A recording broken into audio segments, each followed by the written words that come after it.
Hello, നന്ദികാസ് വ്ളോഗിലേക്ക് എല്ലാവർക്കും സ്വാഗതം. അപ്പോൾ ഇന്ന് വൈക്കത്തമ്പലത്തിൽ പോകുന്ന ചെറിയൊരു വ്ളോഗാണേ. അതായത് രാത്രിയിൽ അത്താഴ കഞ്ഞി കുടിക്കാനായിട്ട് പോവുകയാണ്. കുറേ നാളായി ഇതിന് പോകണമെന്ന് പറയുന്നു. അപ്പോൾ ഇന്ന് പോകാമെന്ന് പറഞ്ഞപ്പം നന്ദൂട്ടിക്കും അച്ഛയ്ക്കും പൂർണ്ണ സമ്മതം. കുറേ നാളായി പോകണം എന്ന് ആഗ്രഹിക്കുന്നതാണ്. നമ്മൾ കുഞ്ഞാവ ഉണ്ടാകുന്നതിന് മുമ്പ് പോയിരുന്നു.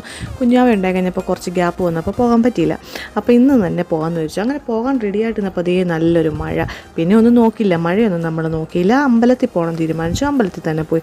അവിടെ ചെന്നപ്പോൾ അമ്പലത്തിൻ്റെ ആ ഒരു അന്തരീക്ഷമൊക്കെ ഉണ്ടോ, ലൈറ്റൊക്കെ വന്നപ്പോൾ അമ്പലം കാണാൻ നല്ല നല്ല ഭംഗിയാണ്. ചുറ്റും മണലൊക്കെ വിരിച്ച് ചരലാണ് വിരിച്ചേക്കുന്നത്. അപ്പോൾ നല്ല രസമാണ്. നന്ദുക്കുട്ടി അവിടെ ചെന്ന് കഴിഞ്ഞാൽ പിന്നെ ഡാൻസാണ്.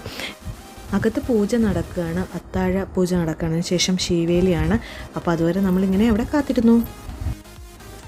ദീപാരാധന കഴിഞ്ഞാൽ രാത്രി അത്താഴ പൂജ, അത്താഴ ശിവേലി നടത്തിയ ശേഷമാണ് കഞ്ഞി വിതരണം നടത്തുന്നത്. അപ്പോൾ അതുകൊണ്ട് നമ്മളിതിപ്പം ശിവേലി നടക്കുന്ന സമയമാണ്. അതിങ്ങനെ നടന്നു പോവുകയാണ് ശിവേലി. അപ്പോൾ അതൊക്കെ കാണേണ്ട തന്നെയാണ് കേട്ടോ രാത്രിയിൽ. അപ്പോൾ അതൊരു വല്ലാത്തൊരു അനുഭവം തന്നെയായിരുന്നു. നമുക്ക് എല്ലാവരും അതിൻ്റെ പുറകെ ഭക്തിപൂർവ്വം നമ്മൾ ഇങ്ങനെ നടക്കും. 3 പ്രാവശ്യമാണ് അത് ചുറ്റി വരുന്നത്. 3ാമത്തെ പ്രാവശ്യം അത് അകത്ത് കയറിയ ശേഷം അവിടെ കഞ്ഞി വിതരണം ആരംഭിക്കും. വൈക്കത്തപ്പൻ്റെ പ്രധാന വഴിപാടിലൊന്നാണ് പ്രാതൽ വഴിപാട്.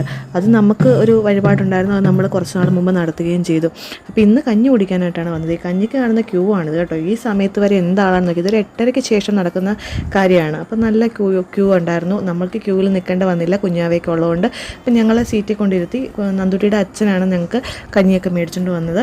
ഇന്ന് കഞ്ഞിക്ക് ചെറുപയർ തോരനും മാങ്ങാച്ചാറുമാണ്. അത് പറയണ്ട, അതിൻ്റെ സ്വാദ് അത്ര ടേസ്റ്റാണ്. അപ്പോൾ നമുക്ക് വേറെ കറികളൊന്നും അധികമായിട്ട് വേണ്ട, ഇത് തന്നെ മതി. അപ്പോൾ എല്ലാവരും ഒരു ദിവസം വൈക്കത്തപ്പൻ്റെ കഞ്ഞി കുടിക്കാൻ വരണം. ഒന്നും ആലോചിക്കേണ്ട, പോരണം കേട്ടോ. അപ്പോൾ സബ്സ്ക്രൈബ് ചെയ്യണം, ഷെയർ ചെയ്യണം, ലൈക്ക് ചെയ്യണം. വീണ്ടും കാണാം.